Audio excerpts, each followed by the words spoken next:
वही इस्लामाबाद में मौसम भी कुछ ऐसा ही है, कभी धूप निकलती है, कभी बादल हैं, थोड़ी सी खुनकी भी है, रात को तो लिटरली ठंड सी हो जाती है। सो इसे कहते हैं गैर यकीनी सूरत हाल का शिकार है मौसम। लेकिन हम सिर्फ ये उम्मीद करेंगे कि मुज़ाकरात गैर यकीनी सूरत हाल का शिकार ना हो, और उम्मीद से ही हमने दिन का आगाज़ किया है। हम सब की, पूरी दुनिया के साथ पाकिस्तान की तो और ज़्यादा दुआ है, क्योंकि पाकिस्तान इन मुज़ाकरात का मेज़बान भी है। And all eyes on Islamabad as well. तो हम तो चाहेंगे कि बहुत ही स्मूथली सब कुछ हो जाए और इंशाल्लाह बड़ा मुस्बत हो, पॉजिटिव इसका आउटकम हो। World leaders are expected in the city as well. और हम वक्फे वक्फे से अपने कॉरेस्पॉन्डेंट से भी बात कर रहे हैं। We have our analyst, we have our guest as well. Mir साहब, हामिद मीर साहब ने अभी हमें ज्वाइन किया है राइट फ्रॉम इस्लामाबाद। मीर साहब के पास हमेशा इंसाइट्स होती हैं, होपफुली कुछ वो हमसे शेयर कर पाएंगे, और जो नहीं कर पाएंगे वो हम बाद में फ़ोन पे बात कर लेंगे इनसे। मीर साहब, good morning, how are you? वालेकुम सलाम अब्दुल्ला और हुमा, बहुत बहुत शुक्रिया आपका, और बहुत बड़ा शुक्रिया इस बात का कि आपने पहले ये कह दिया कि इनसाइट्स जो हैं वो शायद मैं सारी की सारी आपको ना बताऊं। We get it, मीर साहब। Let's begin with what you can share. What's the mood, the sense of the city? Obviously, आप हर किसी से राब्ते में हैं, बहुत हाई एक्सपेक्टेशंस हैं, जिनको हमें रियलिस्टिक भी रखना है। So what's the thought? देखिए, इस्लामाबाद का जो मौसम है वो इस वक्त खुला हुआ है, धूप निकली हुई है, लेकिन सड़कें ब्लॉक हैं। तो जब सड़कें ब्लॉक हो, मौसम खुला हुआ हो, धूप निकली हो, और बीच में बार बार जो है वो बादल जो है वो आ जाएं, और बादल जो है उनका आना आपको अच्छा ना लगे, क्योंकि इतने दिन से इस्लामाबाद में बारिश हो रही थी, इतना ज़्यादा मौसम ख़राब था कि अब बादल जब आते हैं ना तो दिल को कुछ होने लगता है कि बंदा कहता है यार ये बादल वापस ही चले जाएं, क्योंकि अगर ये मौसम अबरालूद होगा इस्लामाबाद का, और इस्लामाबाद की फ़िज़ाओं में ये काले बादल छाए रहेंगे, तो बहुत से जो जहाज़ हैं उनका लैंड होना मुश्किल होता है। तो हम ये चाहते हैं कि मौसम जो है वो खुला रहे और जहाज़ लैंड भी होते रहें और डिपार्चर भी होता रहे। तो ऐसी सूरत में जो है वो इस्लामाबाद जो है उससे जो दुनिया की इस वक्त उम्मीदें वाबस्ता हैं, तवक्कुआत वाबस्ता हैं, तो वो इस्लामाबाद पूरी कर पाएगा। तो इसलिए जो माहौल है ना, उसका बहुत गहरा ताल्लुक मौसम के साथ भी है। तो मौसम जो है वो इस वक्त तक तो अच्छा है, और मैंने अभी सुबह जो है वो कुछ चेहरे देखे, तो वो चेहरे मुझे काफ़ी मुतमिन नज़र आ रहे थे, क्योंकि कल शाम को वो चेहरे इतने मुतमिन नहीं थे। तो वो चेहरे मुतमिन नज़र आ रहे थे, और मैंने उनकी तरफ देखा, उन्होंने मेरी तरफ देखा, वो थोड़ा सा मुस्कुराए, मैं कुछ ज़्यादा सा मुस्कुराया। उनको भी, उन्होंने कुछ चीज़ अपनी मुस्कुराहट के पीछे छुपाने की कोशिश की, वो अपनी छुपाने में नाकाम रहे उस चीज़ को, और मैं उसको पहचानने में कामयाब हो गया। लिहाजा मैं आपको ये कह सकता हूँ कि जो इस वक्त इस्लामाबाद में जो पावर कॉरिडोर्स के अंदर बाहर घूमने फिरने वाले चेहरे हैं, उनके चेहरों के ऊपर जो खफीफ सी मुस्कुराहटें हैं, तो उसमें काफ़ी मुझे उम्मीद नज़र आ रही है। वो उम्मीद को छुपाने की कोशिश कर रहे हैं, बट उम्मीद छुपने वाली नहीं है। तो मुझे लग रहा है कि ये जो आज के दिन का आगाज हुआ है, तो आप भी मुस्कुरा रहे हैं, थोड़ा सा मैं भी मुस्कुरा रहा हूँ, और मौसम भी थोड़ा सा मुस्कुरा रहा है। तो ये मुस्कुराहटों का एक झुरमुट है। इसमें जो आज गुफ्तगू शुरू होने वाली है, तो उसमें पहले मरहले में तो पाकिस्तानी जो मेहमान हैं, जो पाकिस्तान के मेहमान हैं, उनको जो मेज़बान हैं वही खुशामदेद कहेंगे, और फिर जो दूसरी तरफ के मेहमान हैं उनको भी पाकिस्तानी मेज़बान ही खुशामदेद कहेंगे। तो पहले जो डिप्लोमेसी है वो पाकिस्तान ने करनी है दोनों तरफ, और कुछ मैसेजेस जो हैं वो अमेरिकन ऑफिशियल्स की तरफ से आ चुके हैं, कुछ मैसेजेस जो हैं वो ईरानी ऑफिशियल्स की तरफ से आ चुके हैं, ईरानी ऑफिशियल्स को कुछ कॉल चाइनीज़ की तरफ से जा चुकी हैं, और अमेरिकन को कुछ कॉल्स जो हैं वो इजराइल की तरफ से भी आ रही हैं। लेकिन लगता ये है कि अल्टीमेटली जब अमेरिकन और ईरानियंस एक दूसरे के आमने सामने बैठेंगे, तो पाकिस्तान की कोशिश से मुज़ाकरात का सिलसिला जो है वो बहुत ही खुश उसलूबी के साथ आगे बढ़ना शुरू हो जाएगा, but very slowly, very gradually, और फौरी तौर पे कोई आप ये मत एक्सपेक्ट करें कि आज ही को ब्रेक थ्रू हो जाएगा। ये ऐसे होगा कि मुज़ाकरात के हवाले से जो मीडिया पे खबरें चल रही हैं, जो अमेरिका के 15 पॉइंट हैं और ईरान के 10 पॉइंट हैं, तो उनको आप छोड़ दें, वो उस पर ज्यादा तवज्जो ना दें। जो अंदर गुफ्तगू होनी है उस पर आप तवज्जो दें। देखें, एक चीज बड़ी अहम है, और वो सिर्फ आपको नहीं बल्कि वो तमाम लोग जो कि इन मुज़ाकरात में बड़ी दिलचस्पी ले रहे हैं, उनको उस चीज़ का ख्याल रखना चाहिए और उस पर तवज्जो देनी चाहिए। और वो ये है कि ये अमेरिका के और ईरान के मुज़ाकरात को पहली दफ़ा नहीं हो रहे, ये मुज़ाकरात पहले भी हो चुके हैं, और आखिरी दफ़ा ये मुज़ाकरात जो हैं ये पहले ओमान में हुए थे, और फिर अमेरिका के ईरान पर हमले से एक दिन पहले तक ये मुज़ाकरात जो हैं ये जनेवा में भी चल रहे थे। तो ना तो ओमान में और ना ही जनेवा में इस तरह की इन मुज़ाकरात की कवरेज नहीं हुई जिस तरह की आज हम इसको पाकिस्तान में देख रहे हैं। और पाकिस्तान में इस कवरेज की वजह बड़ी जेन्युइन है, बड़ी लेजिटिमेट है कि पाकिस्तान जो है वो एक तवील अरसे के बाद इस पोजीशन में आया कि उसने एक सीज फायर करवा दिया, एक ऐसा सीज फायर जो कि दुनिया को एक तीसरी आलमी जंग के खतरे से दो चार कर रहा था। तो इसलिए अगर आपको इन मुज़ाकरात की कोई तस्वीर नजर ना आए या इन मुज़ाकरात की कोई फुटेज आपको नजर ना आए, यानी ईरानी और अमेरिकी ऑफिशियल्स आपको आमने सामने किसी टेबल पे बैठे हुए नजर ना आए, तो हो सकता है कि इंडियन मीडिया जो है वो पॉइंट निकाले और हमारे जो इंडियन दोस्त है वो कहना शुरू कर दें ये इस्लामाबाद में किस तरह के मुज़ाकरात हो रहे हैं कि इनकी कोई तस्वीर ही सामने नहीं आ रही। तो तस्वीर इसलिए सामने शायद ना आए कि ओमान में भी तस्वीर सामने नहीं आई और जनेवा में भी तस्वीर सामने नहीं आई, लेकिन जो मुस्कुराहटें मैंने आज सुबह देखी हैं तो मुझे लगता ये है कि शायद कोई ना कोई तस्वीर जो है वो at the end of the day शायद कोई तस्वीर सामने आ जाए। लेकिन अगर ना आए तो परेशान नहीं होना, कल का इंतजार करें। अगर कल भी ना आए तो फिर आप ये समझें मुज़ाकरात लंबे चलेंगे। अब ये मुज़ाकरात मुझे डिसकंटिन्यू होते हुए नजर नहीं आ रहे, सही, इसमें मुझे कोई डेडलॉक होता हुआ नजर नहीं आ रहा। ये सिलसिला आहिस्ता आहिस्ता बढ़ता जाएगा, क्योंकि दोनों साइड्स की पोजीशंस बड़ी इंटेंस है।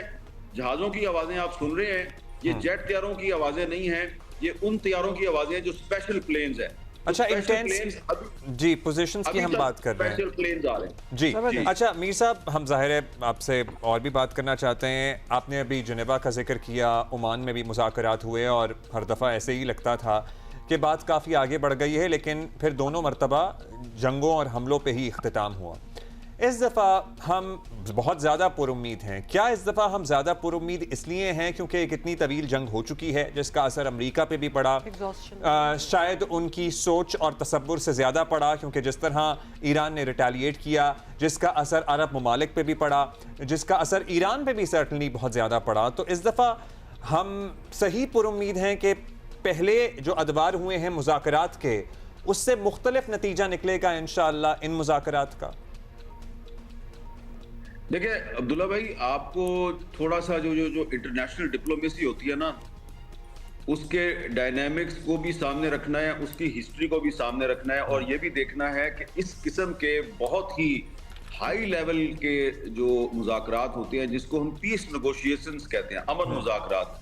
देखिए ना, आपने भी जो लोगो लगाया हुआ है इस्लामाबाद मुज़ाकरात, तो इस्लामाबाद मुज़ाकरात का ताल्लुक अमन के साथ है, पीस के साथ है। ये एक दो सिटिंग्स में कोई ब्रेक थ्रू नहीं होता, एक दो सिटिंग्स में कोई नतीजा नहीं निकलता। इसमें जैसा कि मैंने पहले अर्ज किया कि अमेरिका के 15 पॉइंट हैं, ईरान के 10 पॉइंट हैं।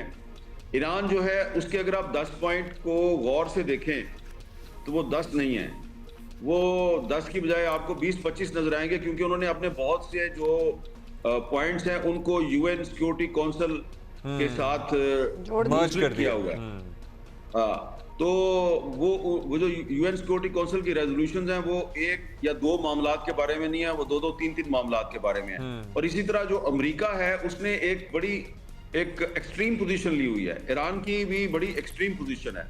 तो जब भी इस किस्म के मुज़ाकरात जब शुरू होते हैं तो दोनों अतराफ जो है वो एक एक्सट्रीम पोजीशन लेती हैं और फिर आहिस्ता आहिस्ता वो थोड़ा नीचे आती हैं, फिर दोनों अतराफ जो है वो एक मिडिल वे में आ जाती हैं। उसमें जो नेगोशिएटर या फैसिलिटेटर होता है उसका किरदार बड़ा अहम होता है।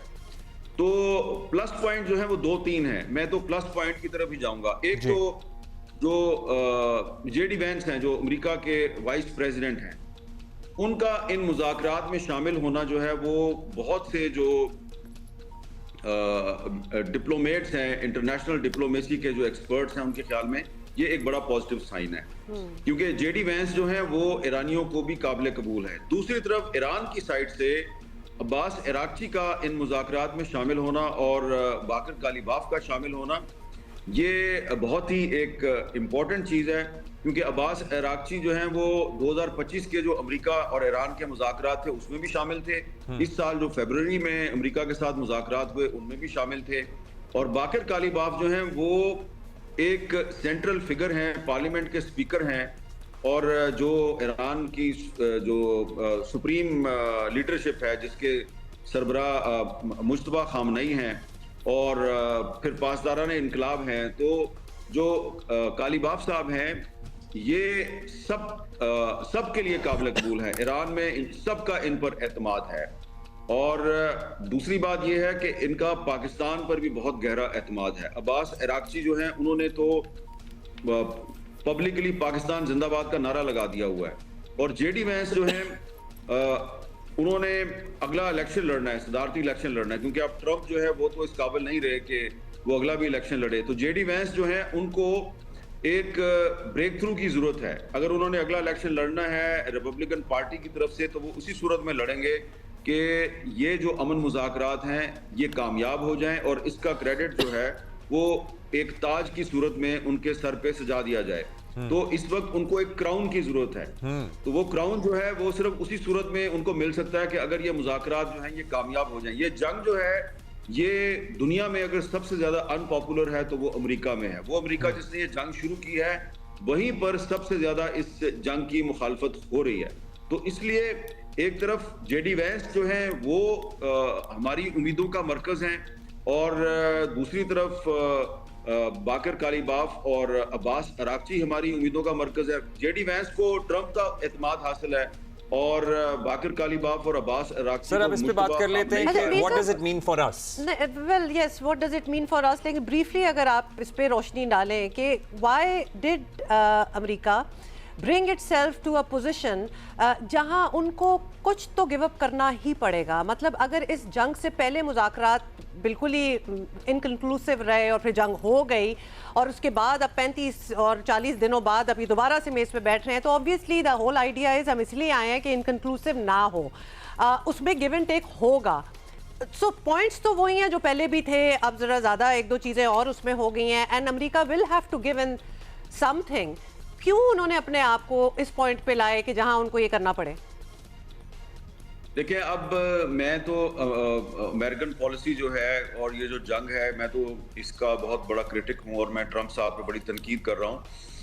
लेकिन इस वक्त सिचुएशन ऐसी है कि मैं कोई स्वीपिंग स्टेटमेंट देने से गुरेज करूंगा। इस वक्त मैं सिर्फ इतना अर्ज कर सकता हूं कि ये इस वक्त जो जंग है इसका खात्मा ईरान से ज्यादा अमेरिका की जरूरत है। उसकी वजह ये है कि अमेरिका जो है उसने जब 9/11 के बाद अफगानिस्तान पे अटैक किया तो पूरा यूरोप और पूरी दुनिया जो है वो उसके साथ थी, और पाकिस्तान भी उस जंग का हिस्सा बन गया, और पाकिस्तान ने बड़े फख्र से एक स्टेटस जो है वो अपने सीने पर तमगा बनाकर सजा लिया, front line state in war against terror. फिर उसके बाद 2 साल के बाद 2003 में अमेरिका ने इराक पर हमला किया, तो पूरा यूरोप जो है वो अमेरिका की उस जंग में शामिल था, पूरी दुनिया शामिल थी। पाकिस्तान को भी कहा गया कि अपनी फ़ौज इराक भेज दें। पाकिस्तान तैयार था, लेकिन पाकिस्तान के अंदर बड़ी मुखालफत हुई, और लेकिन पाकिस्तान ने तो फ़ौज नहीं भेजी, यूरोप ने अपनी फ़ौज भेजी। ये जो जंग है जो अमेरिका ने इराक के खिलाफ शुरू की, ईरान के खिलाफ शुरू की इजराइल की मदद से, तो इस जंग में आपने देखा कि अमेरिका जो है उसकी जो ऑब्जेक्टिव्स थी रजीम चेंज से लेके और ईरान को ब्लैकमेल करके सरेंडर करवाने तक, उसका कोई एक भी ऑब्जेक्टिव पूरा नहीं हुआ, बल्कि ईरानियों ने उनके जंगी जहाज गिराने शुरू कर दिए। तो अमेरिका जो है उसको बड़ी खिफत का सामना करना पड़ा है। उसका एक सुपर पावर के तौर पे इमेज जो है वो बिल्कुल डैमेज हो गया है। यूरोप उसके साथ नहीं है, बल्कि यूरोप बहुत खुलकर मुखालफत कर रहा है। पहले तो बरतानिया ने जंग से इनकार कर दिया, जंग की मुखालफत शुरू कर दी, फिर इटली, फिर फ्रांस, ये सारे ममालिक ये भी मुखालफत कर रहे हैं। तो इस वक्त डोनाल्ड ट्रंप की जो गलत जंगी हिकमत अमली और सियासी हिकमत अमली है, उसकी वजह से अमेरिका जो है वो हमें डिप्लोमेटिकली आइसोलेटेड नजर आ रहा है। तो उसने आइसोलेशन से निकलना है। ईरान के साथ ये प्रॉब्लम नहीं है। ईरान का नुकसान बहुत हुआ है, उनका जानी नुकसान हुआ है, उनकी बिल्डिंग्स तबाह हो गई हैं, उनका इंफ्रास्ट्रक्चर तबाह हो गया है, स्कूलों पे, कॉलेजों पे, यूनिवर्सिटियों पे बमबारी हुई है, लेकिन वो डिप्लोमेटिक आइसोलेशन का शिकार नहीं है। दुनिया में ईरान मजलूम है, अमेरिका जालिम है। इसलिए ये जो जंग का खात्मा है, ये अमेरिका की ज्यादा बड़ी जरूरत है, ईरान की भी जरूरत है, लेकिन और इसीलिए हम सभी लोग इन मुज़ाकरात से बहुत ज़्यादा पुरुम्मीद हैं, क्योंकि दोनों पार्टियां चाहती हैं कि किसी नतीजे पे ये मुज़ाकरात पहुंचे।